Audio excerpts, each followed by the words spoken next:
Assalamualaikum warahmatullahi wabarakatuh. Alhamdulillah. Wassalatu wassalamu ala Rasulillah Muhammad ibn Abdillah wa ala alihi wa sahbihi wa man wala. Subhanaka la ilma lana illa ma 'allamtana innaka antal alimul hakim. Rabbi shrah li sadri wa yassir li amri wahlul 'uqdatan min lisani yafqahu qawli, amma ba'du. A'udzu billahi minasyaitonir rajim. Inna iddatash syuhuri 'indallah ithnai 'asyara syahran mudkhalaqas samawati wal ard minha arba'atun hurum.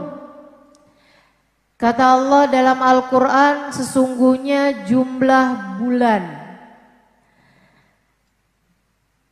di sisi Allah ada 12 bulan sejak Allah ciptakan langit dan bumi. Di antara 12 bulan tersebut ada 4 bulan yang mulia.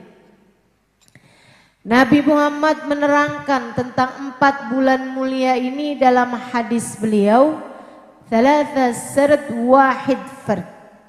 3 bulannya berturut-turut, 1 bulannya menyendiri. Wa amma sard fadul qa'da fadul hijjah fa muharram. Bulan yang berturut-turut adalah bulan Dzulqa'dah, Dzulhijjah, kemudian Muharram, bulan 11, 12 dan bulan 1. Fa amma fard, adapun 1 bulan yang menyendiri, fahuwa Rajab, maka itu adalah bulan Rajab.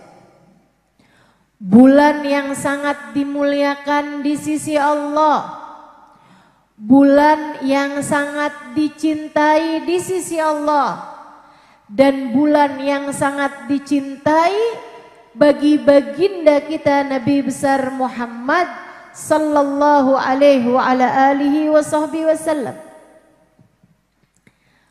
Bulan yang paling dicintai Allah sampai-sampai Allah mengatakan Rajab syahrullah. Katanya Nabi Muhammad, Sya'ban syahri wa Ramadan syahru ummati. Rajab adalah bulannya Allah, Ramadan adalah bulanku, kata Nabi Muhammad. Wa Ramadan, Sya'ban adalah bulanku, wa Ramadan syahru ummati, Ramadan adalah bulan untuk umatku. Semua bulan ciptaan Allah. Tapi kenapa Rajab secara khusus dikatakan oleh Nabi Muhammad sebagai bulannya Allah? Maksudnya adalah Rajab bulan yang sangat dicintai oleh Allah. Sama kayak kamu misalnya sebagai seorang ibu, kamu punya anak 12. Misal punya anak selusin. Anakmu 12, kemudian ada 1 anak yang paling kamu sayangi, yang paling menyenangkan, yang paling bisa ngambil hati dirimu sebagai ibunya. Kamu suka bilang, nih yang satu nih anak mamah nih. Nih anak mamah nih. Emang yang lain bukan anak mama? Anak mama juga. Tapi yang ini karena sangat kamu cinta hingga kamu sebut sebagai anakmu secara khusus. Demikian kurang lebih makna dari sabda Nabi Muhammad, Rajab syahrullah. Rajab adalah bulannya Allah. Semua bulan bulannya Allah kali? Iya, tentu saja. Tapi karena Allah cinta bulan Rajab, Allah secara khusus menyebutnya sebagai bulannya Allah. Rajab. Dulu Rajab ini disebut dalam masyarakat Arab sebagai Rajabil Asam, bulan Rajab yang tuli. Kenapa? Karena kalau datang bulan Rajab semua peperangan terpaksa berhenti. Karenanya disebut Rajab sebagai Rajab yang tuli dari genderang suara perang, dari suara pedang-pedang yang saling bertemu. Suara gemuruh perang tuh berhenti kalau masuk bulan Rajab karena mereka memuliakan bulan Rajab. Nggak boleh perang di bulan-bulan mulia, terutamanya pada bulan Rajab. Saudaraku sekalian yang saya muliakan, kita doakan nih sebagaimana dulu perang-perang berhenti pada bulan Rajab, kita doakan saudara-saudari kita yang ada di Palestina. Mudah-mudahan bersama kedatangan bulan Rajab, Allah Subhanahu wa taala hentikan penjajahan dan peperangan yang sekarang sedang mereka alami. Kita doakan, mudah-mudahan di bulan Rajab Allah karuniakan kedamaian, ketenangan pada saudara-saudari kita yang sekarang sedang berada dalam peperangan, dan selanjutnya lagi tidak akan ada lagi peperangan kepada mereka insya Allah. Amin ya Rabbal Alamin. Dulu namanya Rajabil Asam, Rajab yang tuli dari suara genderang perang. Hingga kemudian di masa Nabi kita Muhammad sallallahu alaihi wasallam, Nabi mengubah nama Rajabil Asam dengan nama Rajabil Asab, bulan Rajab yang tertuang, bulan Rajab yang banyak diturunkan. Diturunkan apa? Diturunkan ampunan dari Allah Subhanahu wa taala, karena Rajab adalah bulan ampunan. Rajab syahrul rahmah, Rajab syahrul maghfirah.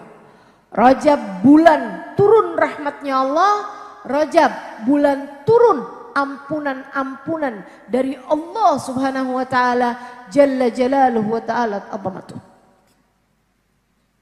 Maka ini kesempatan buat orang-orang semacam saya, semacam kamu, kita semua yang punya banyak dosa, untuk mendapatkan ampunan demi ampunan yang Allah Subhanahu wa taala turunkan kepada kita sekalian. Jangan sampai Rajab berlalu sementara dosa-dosa kita tetaplah di tempatnya. Jangan sampai Rajab berlalu justru dosa kita semakin bertambah banyaknya. Jangan sampai Rajab terlewat begitu saja sementara kita terhalang dari semua ampunan yang Allah Subhanahu wa taala janjikan diturunkan pada bulan mulia ini. Tak ada arti dari turunnya ampunan jika tidak membuat dosa-dosamu terampuni. Tak ada arti dari yasubbullah maghfiratuhu sabba, dari turunnya tertuangnya hujan ampunan dari Allah Subhanahu wa taala pada bulan Rajab yang seperti ini, jika tidak membuat kita terampuni dosa-dosa kita. Kita sangat perlu ampunan, teman-teman. Tahukah kamu, satu dosa saja yang tidak diampuni Allah cukup untuk jadi alasan Allah menggelincirkan kaki kita di saat lewat jembatan Sirat. Tahukah kamu, satu dosa yang dilakukan Adam alaihi salam, melanggar aturan Allah subhanahu wa ta'ala, wala taqraba hadhihi syajarah fatakuna minadh dhalimin. Adam, Hawa, kamu boleh makan apapun di surga, tapi jangan deket-deket satu pohon ini. Fa'akala minha. Ternyata keduanya memakan buah tersebut. Fabadat lahuma sawatuhuma. Maka Allah subhanahu wa ta'ala kemudian membukakan aurat mereka, menurunkan mereka ke atas muka bumi ini, hanya disebabkan karena satu dosa. Sama halnya dengan iblis. Saudariku sekalian, iblis itu sudah ibadah pada Allah Subhanahu wa taala 70.000 tahun lamanya. Enggak di bumi, enggak di langit. Kana minal jin. Dia itu dulunya salah satu dari bangsa jin pertama yang diciptakan Allah, yang kemudian Allah hancurkan semua jin tersebut yang menghuni bumi ini, illa iblis. Kecuali iblis diselamatkan oleh Allah Subhanahu wa taala, ditaruh di atas langit. Karena ibadahnya yang luar biasa. Imam Ghazali dalam kitab Minhajul Abidin menceritakan, ma min buq'ah min biqa'il ard. Tidak ada satu jengkal tanah di atas muka bumi, wala fis sama, tidak pula di langit, illa waqad sajad iblis fihi sajdah, kecuali sudah pernah dijadikan tempat sujudnya iblis. Bumimu yang kamu duduki sekarang pernah dijadikan tempat sujudnya iblis, teman-teman saudara sekalian. Ahli ibadah, jangan kamu kira. Iblis itu ahli ibadah. Dinaikkan Allah di atas surganya, tinggal bersama para malaikat-malaikatnya Allah Subhanahu wa taala. Bukan termasuk malaikat, tapi dapat julukan tawusul malaikah, burung meraknya para malaikat. Iblis ibadah kepada Allah 70.000 tahun lamanya. Sujud di semua jengkal tanah di atas muka bumi sebelum dia dimuliakan untuk sujud di semua jengkal tanah di langit. Akan tetapi satu saja dosanya iblis. Wa idh qulna lil malaikati isjudu li Adam fasajadu illa iblis. Ketika kami memerintahkan semua malaikat, sujudlah kalian kepada Adam. Semuanya sujud kecuali iblis. Allah tanya iblis, kenapa kamu gak mau sujud? Iblis dengan pongah, dengan sombongnya mengatakan, ana khairun minhu khalaqtani min nar wa khalaqtahu min tin. Aku lebih baik darinya ya Allah. Kenapa aku harus sujud kepadanya? Kau cipta aku dari api yang dapat membakar, sementara engkau cipta dia dari tanah yang diinjak-injak. Saya lebih baik dari Adam. Iblis tidak merasa lebih baik dari malaikat, teman-teman. Iblis hanya merasa lebih baik dari satu makhluk saja, yaitu Adam. Segitunya Allah Subhanahu wa taala kemudian memerintahkan, wahai iblis, turunlah kamu di bumi. Fa innaka rajim, sesungguhnya kamu telah terkutuk. Hanya karena satu dosa yang dilakukan iblis, ibadahnya 70.000 tahun menjadi tak berarti. Hanya karena merasa lebih baik dari satu makhluk, sujudnya dalam tiap jengkal tanah di langit dan bumi menjadi tak ada arti. hatinya. Dan kamu, dan saya, dan kita semua. Berapa banyak dosa-dosa yang telah kamu lakukan? Berapa banyak dosa-dosa yang telah kita lakukan? Dan kita semua. Berapa banyak makhluknya Allah yang kita merasa lebih baik darinya? Sungguh cukup bagi Allah alasan untuk membuat kita saat melewati jembatan di akhirat nanti, kaki kita tergelincir masuk ke dalam api neraka.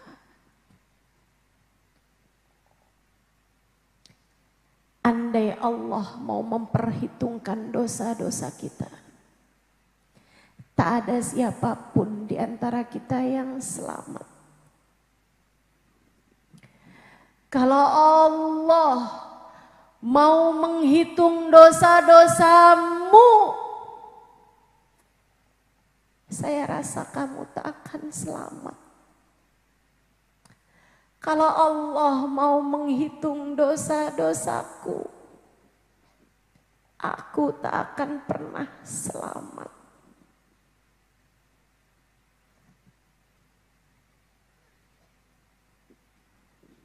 Kita perlu banyak ampunan. Kita perlu banyak maufirah. Kita perlu dikasihani, dirahmati, disayangi oleh Allah Subhanahu wa ta'ala. Karenanya jangan lewatkan kesempatan. Rajab kembali datang. Persiapkan hati agar pantas mendapatkan ampunan darinya. Idza adnaba al-'abd nakat fi qalbihi nuktah sauda. Ketika seseorang mengerjakan dosa, tertorehlah dalam hatinya satu titik hitam.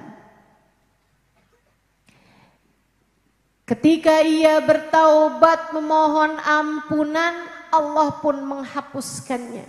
Namun jika tidak, ia akan tetap tinggal di sana. Ketika ia melakukan dosa lagi, maka titik-titik hitam tersebut akan memenuhi ruang hatinya. Sehingga hatinya menjadi hitam. Sehingga hatinya menjadi gelap. Apa cirinya hati yang gelap? Kalau dapat nasihat gak ada yang bergerak dalam hatinya. Kalau disebutkan tentang dosa-dosa, dia tidak merasa bahwa dosa-dosanya memang telah begitu banyaknya. Hati kalau keras, disebutkan tentang neraka, disebutkan tentang azab kubur, diceritakan tentang Allah, tak akan bertambah keimanannya. Malah justru dia akan melihat orang-orang lain lebih banyak dosanya daripada dirinya. Iya tuh emang orang-orang tuh pada banyak dosanya. Suka pada nyakitin saya.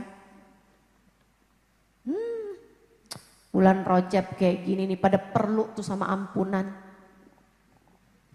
Tapi kan mereka gak pada istighfar. Karena kan gak pada dengerin kajian. Dia merasa seolah-olah jaminan surga telah diberikan padanya. Dia merasa seolah-olah apa yang sudah dilakukannya di atas muka bumi ini menjadikan dia mustahil untuk Allah Subhanahu wa ta'ala murka padanya. Apa bedanya kamu sama iblis? Kalau saya bilang sih malahan iblis masih lebih baik, sebab ibadahnya sudah 70.000 tahun. Sebab sujudnya telah sepanjang itu dan sebanyak itu. Semua tempat sudah menjadi saksi atas ketaatan-ketaatan iblis selama ini. Kamu berapa banyak sujudmu? Kamu seberapa panjang zikir dan tahajudmu? Kamu seberapa banyak firman-firman Allah kamu baca dengan lisan dan hatimu? Betapa sangat perlunya kita sama ampunan Allah. Hati yang hitam sulit untuk bisa mendapatkan hidayah dari Allah. Sampai kalau hati tersebut sudah menjadi berkarat, sudah menjadi berkarat, sudah menjadi berkerak. Karena yang hitam sudah menumpuk. Hatinya sudah penuh dengan dosa, masih tertoreh lagi titik-titik hitam yang akhirnya menjadikan hati tersebut menjadi berkerak, menjadi karat. Dalam bahasa Al-Quran, Allah menyebutnya dengan nama Ran. Kalabal Ran ala kulubihim bima kanu yaksibun. Kalla innahum ar-rabbihim yawma idin lamahjubun. Kalla, kata Allah sekali-kali tidak. Balrana ala qulubihim. Ada karat di dalam hati mereka. Ada kerak dari tumpukan dosa-dosa yang telah mereka lakukan. Kalla innahum ar-rabbihim yawma idin lamahjubun. Orang yang hatinya berkerak, orang yang hatinya berkarat, di hari akhirat nanti akan terhalang dari Allah. Di hari akhirat nanti akan terhalang dari rahmatnya Allah. Di saat kematiannya, orang-orang yang hatinya semacam ini akan mati dalam keadaan su'ul khatimah. Iman tercabut dari dalam hatinya sesaat menjelang ajal menjemputnya. Na'udzubillah min dzalik. Ya Allah, lindungkan kami semua dari menjadi orang-orang yang semacam ini. Ya Allah, ya Allah, ya Allah. Hujan ampunan sebentar lagi mulai turun. Ia akan turun ke dalam hati-hati kita. Akan mulai menghapuskan titik-titik hitam yang selama ini telah memenuhi ruang hati kita.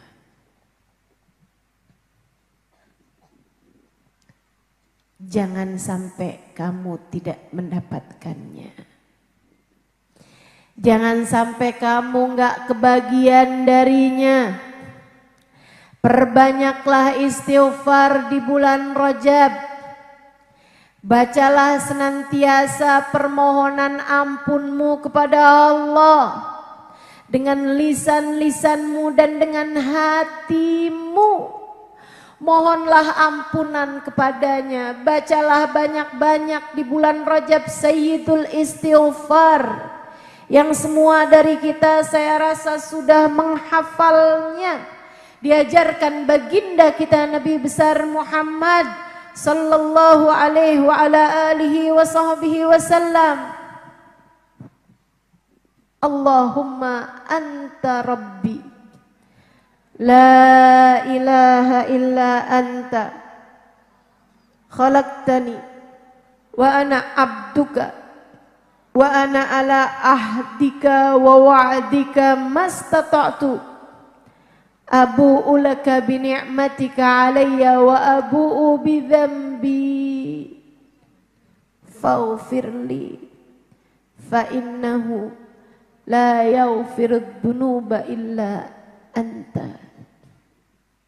Allahumma anta rabbi, ya Allah engkau adalah Tuhanku, wa ana abdu, saya adalah hambamu ya Allah,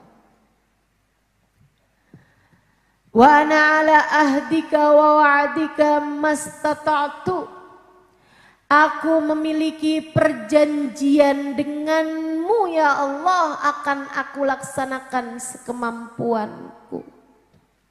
Kita punya perjanjian sama Allah. Perjanjian apa yang dimaksudkan Nabi Muhammad? Perjanjian wa ma khalaqtul jinna wal insa illa liya'budu. Aku ciptakan jin dan manusia, tak lain tak bukan adalah untuk beribadah kepadaku, untuk menjadikan hidupnya semata-mata untukku. Bukan hanya sholat teman-teman, ibadah yang dimaksudkan dalam ayat ini bukan berarti kamu hidup hanya mengerjakan sholat gitu, bukan. Tentu saja bukan. Ada banyak ibadah yang sedang kita lakukan hari ini. Bahkan dari sejak pagi-pagi kamu udah bersiap-siap, termasuk ibadah kepada Allah Subhanahu wa taala. Jika niatmu benar. Jika kamu hadir di majelis ini untuk bisa mendapatkan ilmu yang menyampaikanmu kepada Allah, untuk bisa mendengarkan segala sesuatu tentang Allah dan Rasul-Nya, kamu adalah seseorang yang telah mengerjakan ibadah kepada Allah Subhanahu wa taala. Bahkan sejak kamu mandi, kamu berpakaian, kamu keluar rumah, kamu minta izin suami buat pergi, kamu mulai berjalan. Semua yang kamu lakukan, bahkan dari sejak tadi malam, ketika kamu mulai berniat, besok pagi saya akan datang. Bahkan dari sejak ketika kamu mendengarkan pengumuman bahwa akan ada majelis di tempat ini dan kamu sudah berniat saya akan menghadirinya, kamu sudah tertulis sedang mengerjakan taat dan beribadah kepada Allah. Saudariku sekalian yang saya muliakan, bahkan ketika kamu sedang mempersiapkan untuk suamimu ini sarapannya ya, semuanya sudah tertulis ibadah kepada Allah Subhanahu wa taala. Demikian pula ketika kamu berniat bahwa selama bulan Rajab saya akan memperbanyak istighfar kepada Allah. Dari niatmu ini Allah menghitungmu beribadah kepada Allah Subhanahu wa taala. Saudariku sekalian yang saya muliakan, semua yang kamu lakukan, jika kamu niatkan hidupmu buat Allah, semua yang kamu lakukan bernilai ibadah di sisinya. Wa ana ala ahdika wa wa'dika mastata'tu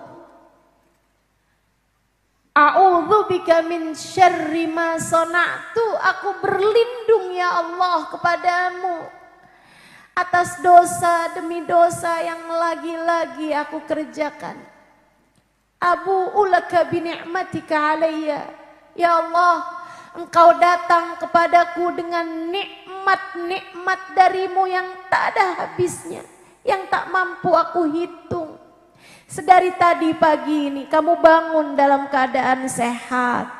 Kamu bisa mandi, kamu bisa sholat subuh, kamu bisa begitu banyak nikmat yang telah Allah Subhanahu wa taala berikan kepadamu. Kamu bisa sarapan, kamu bisa minum teh, minum kopi. Saudariku sekalian yang saya muliakan, gak ada semuanya kecuali dari Allah Subhanahu wa taala. Andai tadi pagi bangun tidur Allah jadikan kakimu tak bisa bergerak dari atas tempat tidurmu, bagaimana mungkin kamu pagi hari ini sampai di tempat ini? Andai tadi pagi Allah Subhanahu wa taala membuat perutmu sakit, kamu mungkin tidak akan sampai di tempat ini. Dari Allah Subhanahu wa taala semuanya. Abu'u laka bi ni'matika alayya. Engkau selalu datang padaku ya Allah dengan berjuta-juta kenikmatan yang tak pernah mampu aku hitung. Usus-usus yang dibiarkan bekerja sebagaimana mestinya. Saraf-saraf dalam tubuhmu yang Allah biarkan tetap bekerja. Sel-sel dalam tubuhmu, aliran darah yang Allah biarkan mengalir. Dan hati yang Allah tetap biarkan beriman adalah nikmat demi nikmat yang tak pernah mampu kita hitung, apalagi kita syukuri. Abu'u laka bi ni'matika alayya. Kau ya Allah senantiasa datang padaku dengan kenikmatan-kenikmatan darimu. Wa abu'u bidzambi. Maafkan aku ya Allah. Aku selalu kembali kepadamu dengan dosa demi dosa. Kau berikan padaku kenikmatan mata, tapi aku gunakan mataku untuk hal-hal yang kau larang. Faghfirli, ampunilah aku ya Allah. Kau berikan padaku pendengaran telinga. Begitu rumit, tapi engkau tetap membiarkanku tetap bisa mendengar. Padahal entah berapa dosa yang telah dikerjakan telingaku selama ini. Kau berikan aku lisan. Daging sekecil ini tak bertulang. Dengannya aku bisa mengucapkan apapun saja yang aku mau. Tapi yang darimu bukannya aku pergunakan menyebut namamu. Bukannya aku pergunakan membaca firman-firman-Mu. Bukannya aku gunakan lisanku untuk bersolawat kepada kekasih-Mu. Akan tetapi ya Allah, betapa seringnya aku gunakan lisanku untuk mengobok-obok aib orang lain. Untuk mencabik-cabik kekurangan-kekurangan orang lain. Aku gunakan untuk membicarakan aib-aib orang. Betapa banyak lisan-lisanku ini ya Allah. Berkata hal yang buruk pada suami, marah-marah kepada anak, ngomel-ngomel, nyakitin hati suami, nyakitin hati orang-orang. Abu'u laka bi ni'matika alayya. Kau datang dengan memberi kenikmatan lisan. Abu'u bidzambi. Aku gunakan lisanku untuk berbuat dosa demi dosa. Faghfirli. Ampunilah aku ya Allah. Fa innahu la yaghfiru dzunuba illa anta. Tak ada yang dapat melakukannya kecuali Engkau. Tak dapat mengampuni dosa-dosaku kecuali Engkau. Ya Allah, ampunilah ya Allah. Bu, Kak, Dek, Alhamdulillah. Kita punya Allah seindah-indah pengampun. Saya bayangkan kalau muamalahnya enggak sama Allah. Saya bayangkan kalau urusannya enggak sama Allah. Mata yang dipakai buat ngelihat maksiat mungkin sama Allah udah dibikin buta. Andai muamalah kita ini bukan urusan kita, adep-adepannya kita bukan kepada Allah yang Maha Pengampun, mungkin kaki-kaki kita yang sudah pernah pergi ke tempat-tempat maksiat bisa jadi Allah jadikan lumpuh dan tak lagi bergerak. Tapi kita punya Allah seindah-indah pengampun yang berkata, apabila kulihat hambaku datang padaku memohon ampunan, membawa bergunung-gunung dosa, aku akan menyambutnya dengan bergunung-gunung ampunan. Man atani yamshi ataituhu harwala.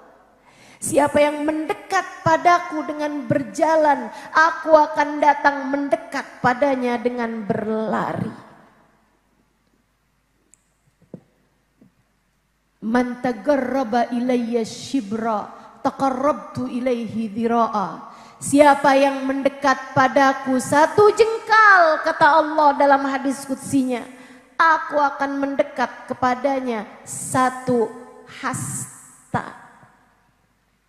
Dari ujung jari sampai ke tangan ini, sampai ke siku satu hasta.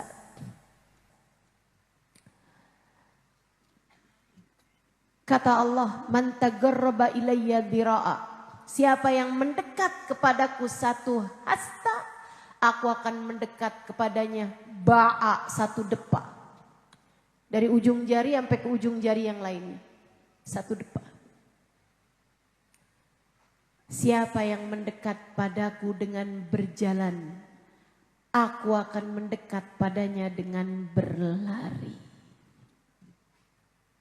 Alhamdulillah.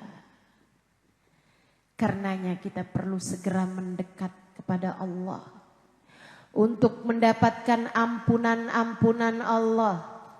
Bulan Rajab, tiap habis maghrib sama habis subuh, jangan lupa buat baca istighfar 70 kali. Rabbighfirli warhamni watub alayya, atau yang lebih tepatnya sesuai dengan teks hadisnya berbunyi Allahumma ghfirli warhamni watub alayya. Sebaiknya laksanakan begitu selesai salam dari sholat subuh ataupun maghrib, sebelum membaca dzikir-dzikiran yang biasanya. Jadi begitu habis selesai salam, assalamualaikum warahmatullah, assalamualaikum warahmatullah, angkat tanganmu, tengadahkan tanganmu, kemudian berdoa, Allahumma ghfirli warhamni wa tub alayya, Allahumma ghfirli warhamni wa tub alayya, Allahumma ghfirli warhamni wa tub alayya. Ya Allah ampunin, ya Allah sayangin, ya Allah karuniakanlah taubat kepadaku ini ya Allah. Ya Allah ampunin, ya Allah sayangin, ya Allah karuniakanlah taubat kepadaku ya Allah. Kembalikan aku di jalanmu ya Allah. Jadikan aku hamba-hambamu ya Allah. Allahumma ufirli warhamni watub alayya. Kapan dibaca? Ba'da subuh dengan ba'da maghrib. Ustazah, kalau dipindah waktunya boleh? Jangan.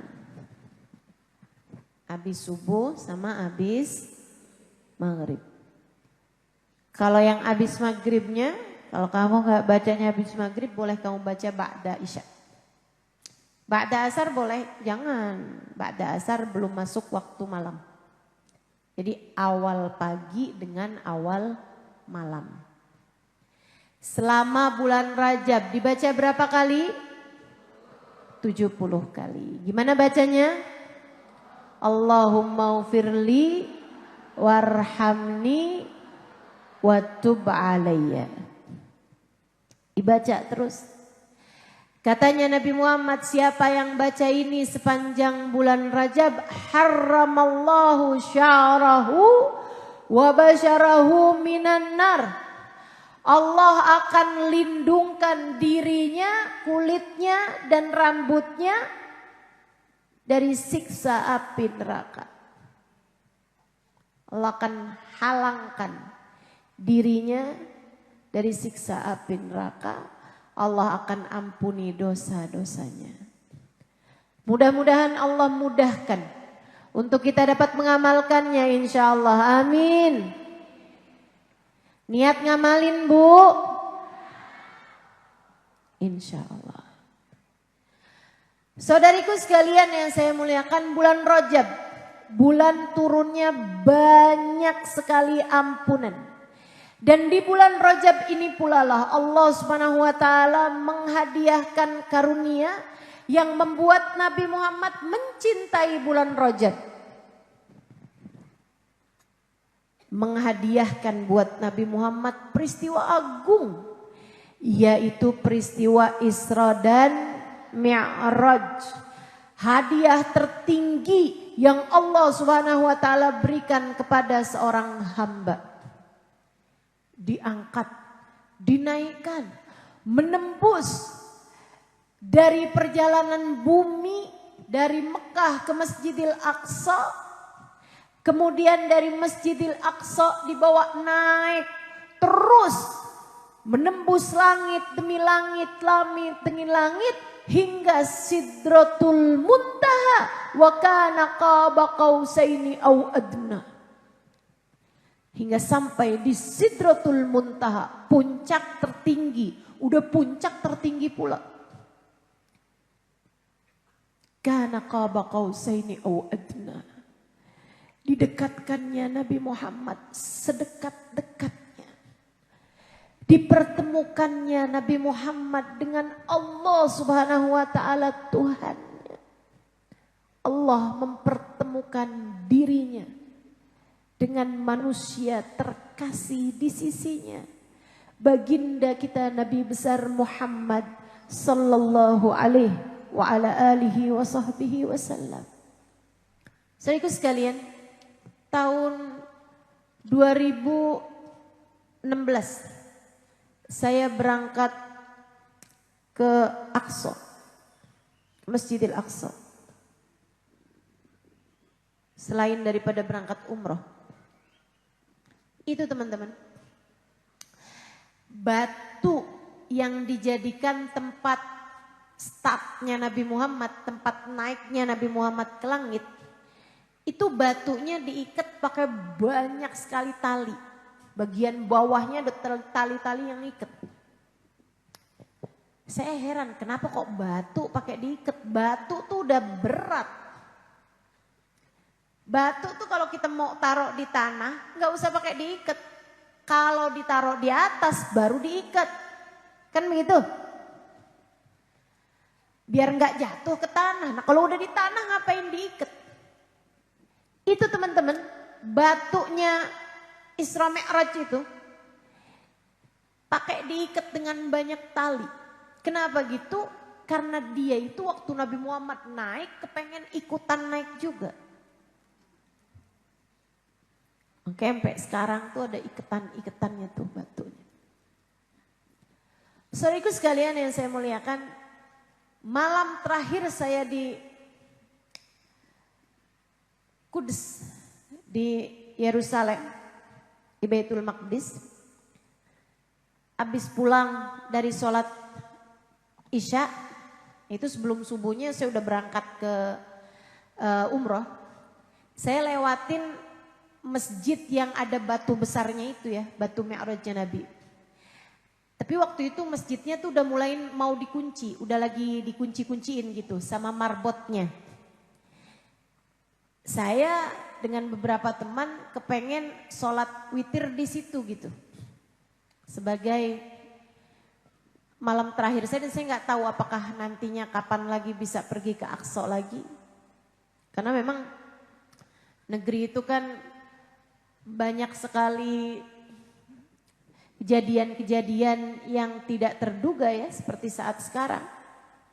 Mudah-mudahan Allah segera karuniakan kedamaian buat orang Palestina insya-Allah. Jadi saya samperin tuh marbotnya yang lagi ngunciin masjid. Saya bilang khalina nadkhul wa nusallil witr. Boleh nggak nih kita masuk? Izinin dong kita masuk, kita mau sholat witir gitu. Bukrah banu safirul umrah. Besok sebelum subuh kita udah berangkat ke umrah gitu. Terus dia bilang, oke boleh tapi jangan lama-lama gitu. Saya ngerti lah, mungkin dia mau cepet-cepetan tutup masjid kan, dia mau makan malam, dia mau pulang, dia ngantuk, kita nggak tahu kan. Jadi saya bilang baik, kita akan cepet-cepetan. Saya masuk sholat witir bersama dengan teman-teman saya juga. Kita berpencar-pencar gitu kan. Habis selesai saya sholat, saya disamperin sama yang tadi marbot itu. Saya pikir oh nih mesti disuruh cepetan pulang nih.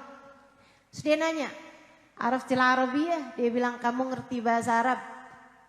Saya bilang bolehlah dibandingin orang Kerawang.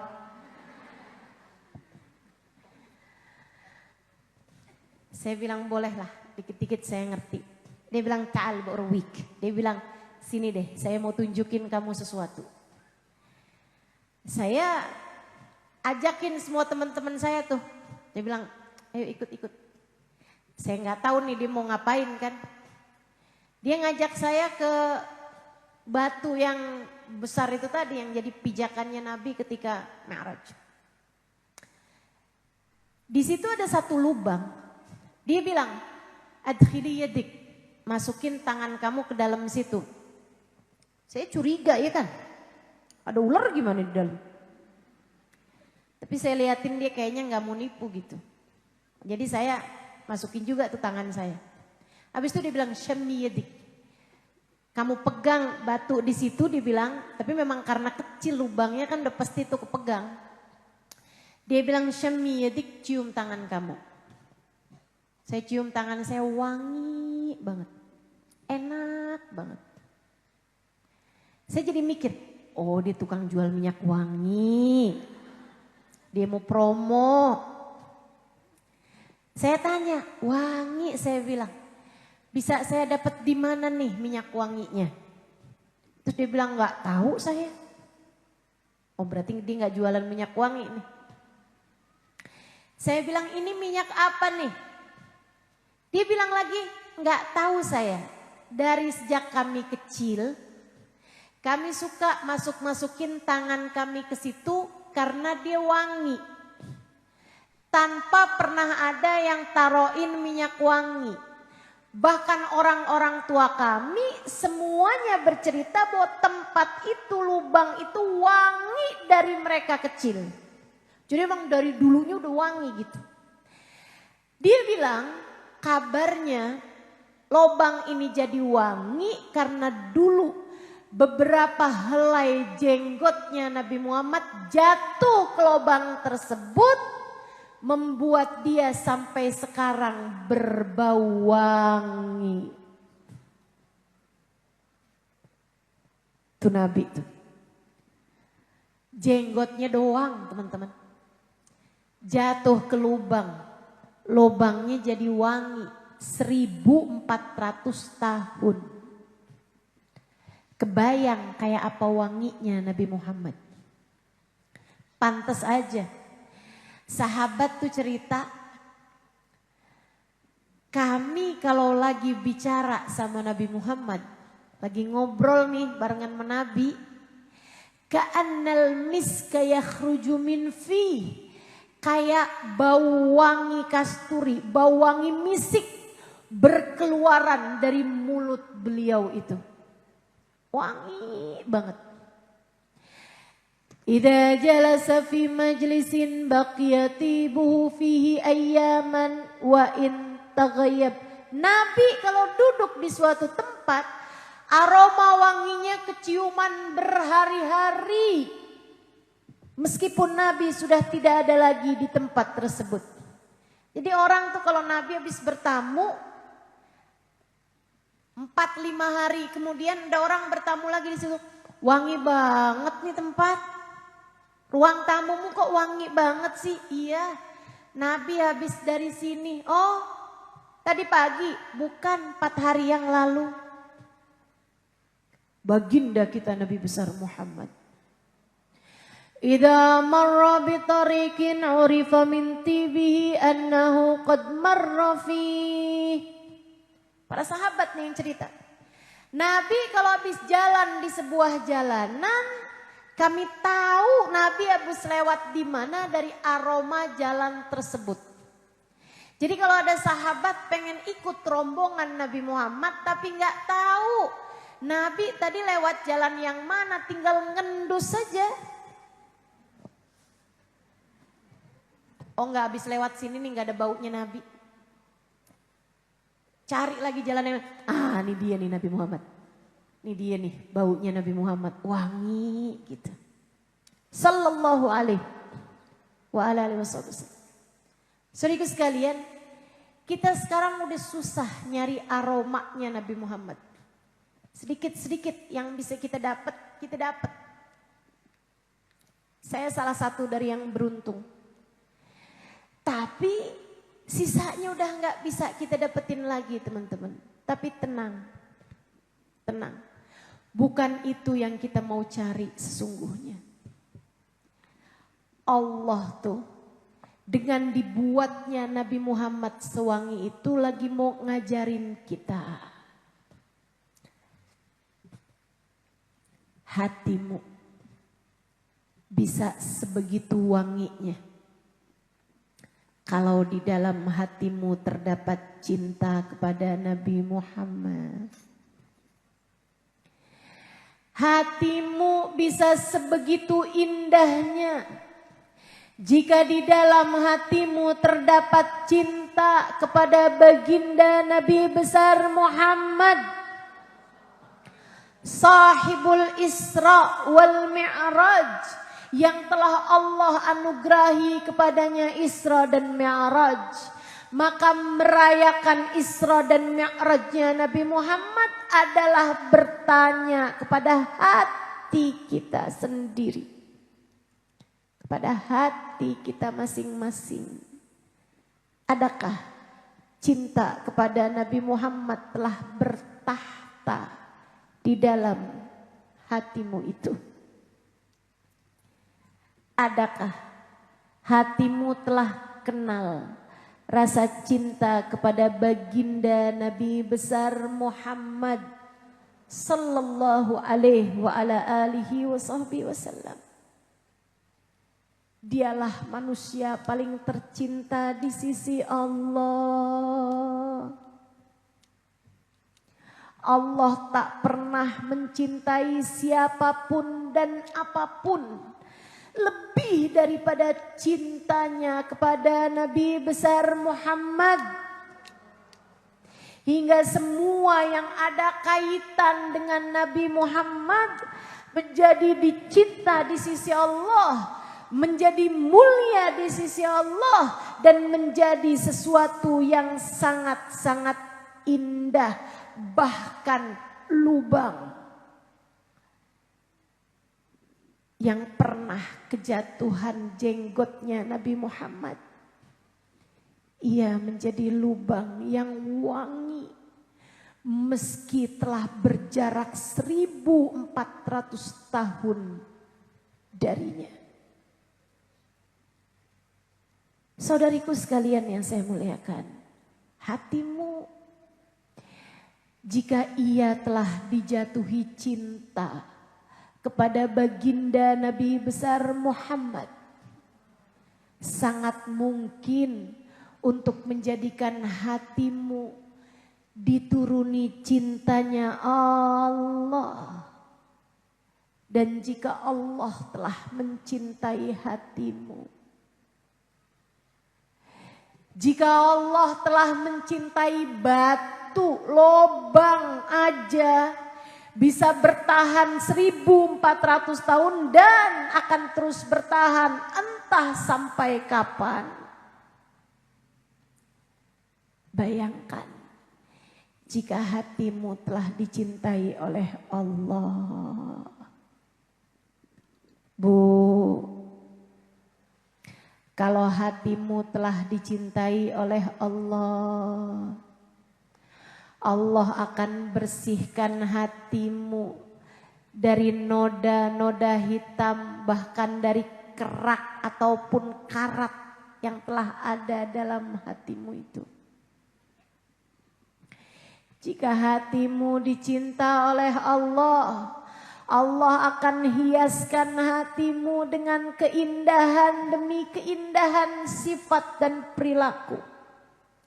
Kamu akan dikaruniai tawadhu, kamu akan dikaruniai syukur, kamu akan dikaruniai sabar, kamu akan dikaruniai iman, kamu akan dikaruniai yakin, kamu akan dikaruniai cinta, kamu akan dikaruniai kasih sayang, kamu akan dikaruniai takwa, khauf, roja, qanaah. Ada begitu banyak hal-hal indah yang Allah dapat karuniakan dalam hatimu itu. Dan yang terbesarnya, kalau Allah telah mencintai hati kita, yuthabbitullahu alladhina amanu bil qawli tsabit fi hayatid dunya wal akhirah. Allah lah satu yang menetapkan hati hamba-hambanya dengan kalimat syahadat di dunia maupun di akhirat, saat hidup maupun saat kematiannya datang. Orang-orang yang hatinya telah dicinta oleh Allah dengan mudah saat sakaratul mautnya tiba berucap kalimat la ilaha illallah.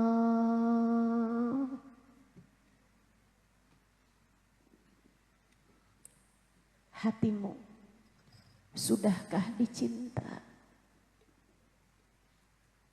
Hatimu sudahkah dicinta?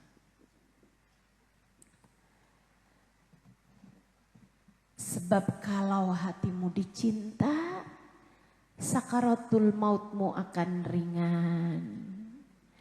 Sakaratul mautmu akan husnul khatimah. Sakaratmu akan mudah berucap kalimat syahadat.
Dengan Nabi Muhammad, Allah akan cinta kepada sesuatu dan siapa orang tersebut. Jika dilihat oleh Allah hatimu punya cinta kepada Nabi Muhammad, Allah akan cinta kepada hatimu. Karenanya, karena saya kesian kepadamu, karena saya sayang kepadamu, karena saya cinta kepadamu, saya sampaikan padamu, buka Dek, nak, jangan berani mati sebelum bawa cinta di hati kepada baginda Nabi. Jangan sampai kamu mati belum punya cinta sama Nabi. Jangan berani-berani mati belum bawa cinta kepada baginda Nabi.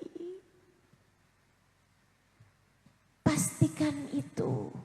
Pastikan itu. Kalau kamu sepanjang hidup di dunia tahu rasanya mencintai anak. Sepanjang hidup di dunia kamu tahu rasanya mencintai suamimu.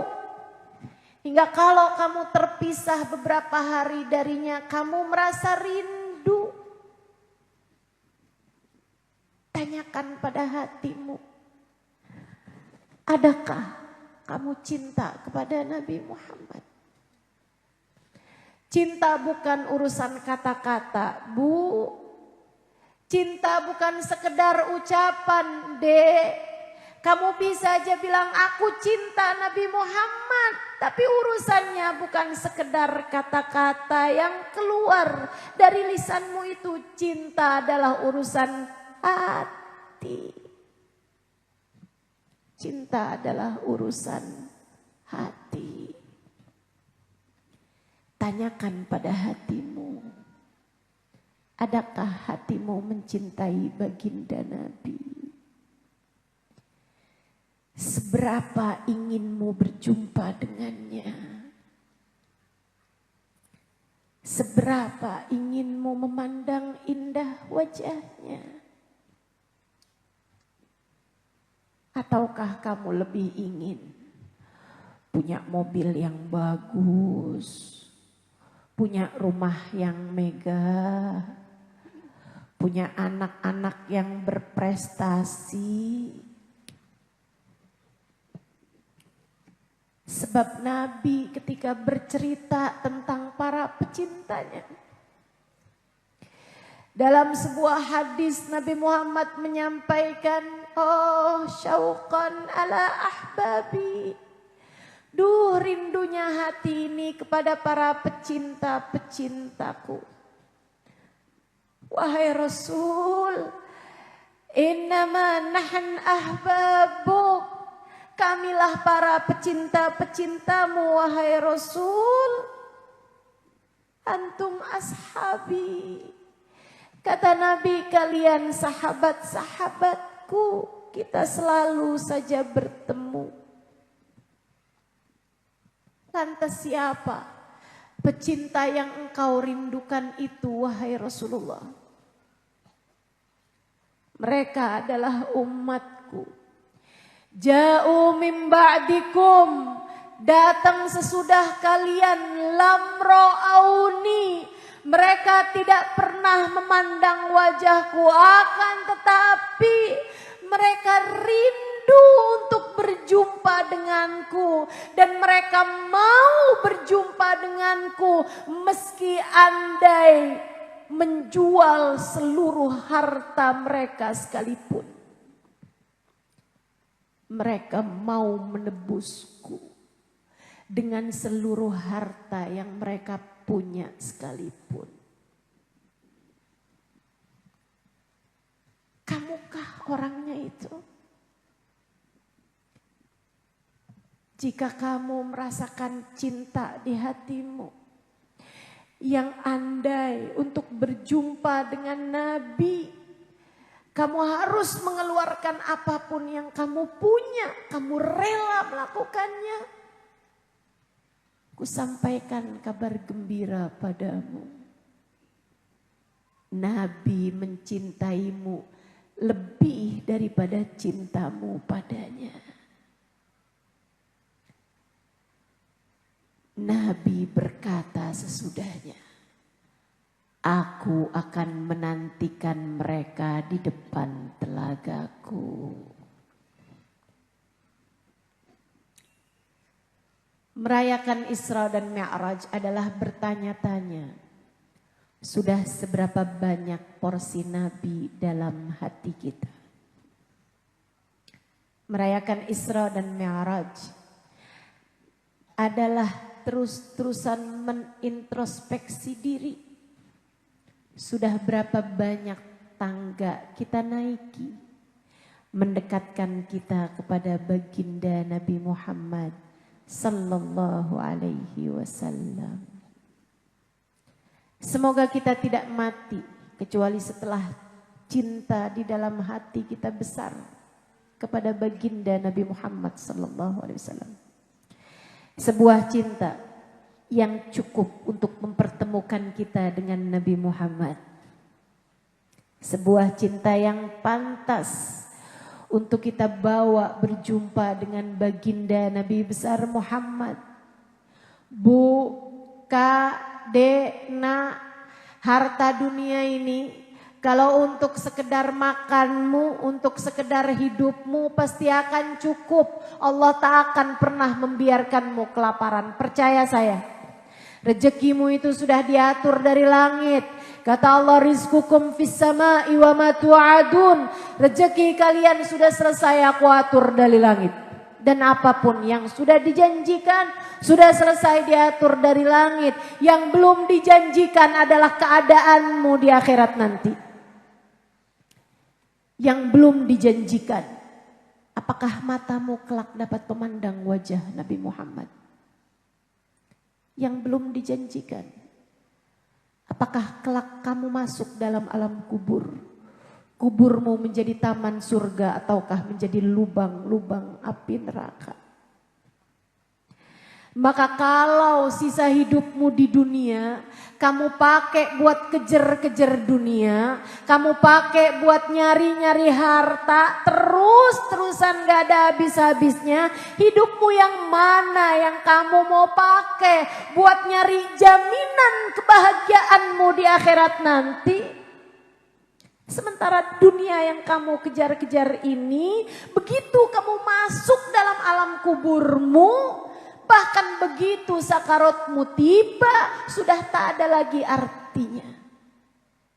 Kamu tidak akan bisa membujuk malaikat Israel untuk pelan-pelan mencabut nyawamu, meskipun berapa banyak harta yang kamu punya. Begitu kamu masuk ke dalam alam kuburmu, tak ada lagi yang tersisa. Semua sudah menjadi hak ahli warismu. Kamu sudah gak punya apa-apa lagi. Berlian yang melingkar di jarimu itu tak ada artinya ketika Israel datang menjemputmu. Kendaraan pribadi yang mewah yang kamu kejar mati-matian itu gak ada lagi artinya. Saldo di rekeningmu, begitu datang ajal menjemputmu, tak ada lagi artinya.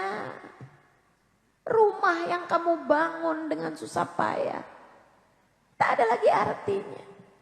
Bahkan anak suami yang menyayangimu tak ada lagi artinya.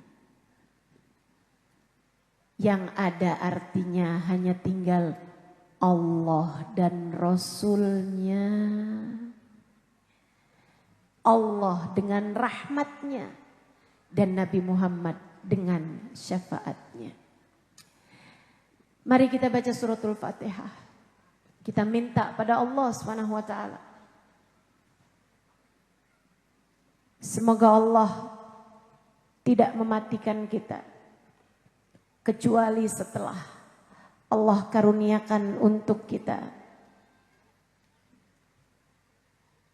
hati yang selamat,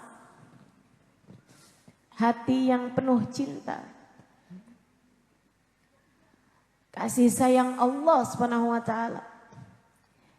dan juga syafaat baginda Nabi besar Muhammad sallallahu alaihi wasallam. Semoga kita nggak mati kecuali setelah syafaat baginda Nabi kita raih.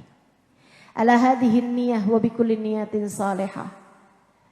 Fatihan Allah yuthabbit imanana, yunawwir qulubana wa qalibana ma'al huda wat tuqa wal afaf wal ghina wal ridha wal yaqin. Yaftah alaina futuhal arifin, yakhtim ajalana bil husna, wa huwa radin anna fi khairin wa lutfin wa afiyah wa ila hadratin Nabi Muhammad sallallahu alaihi wa ala alihi wa sahbihi wa sallam. Al-Fatihah.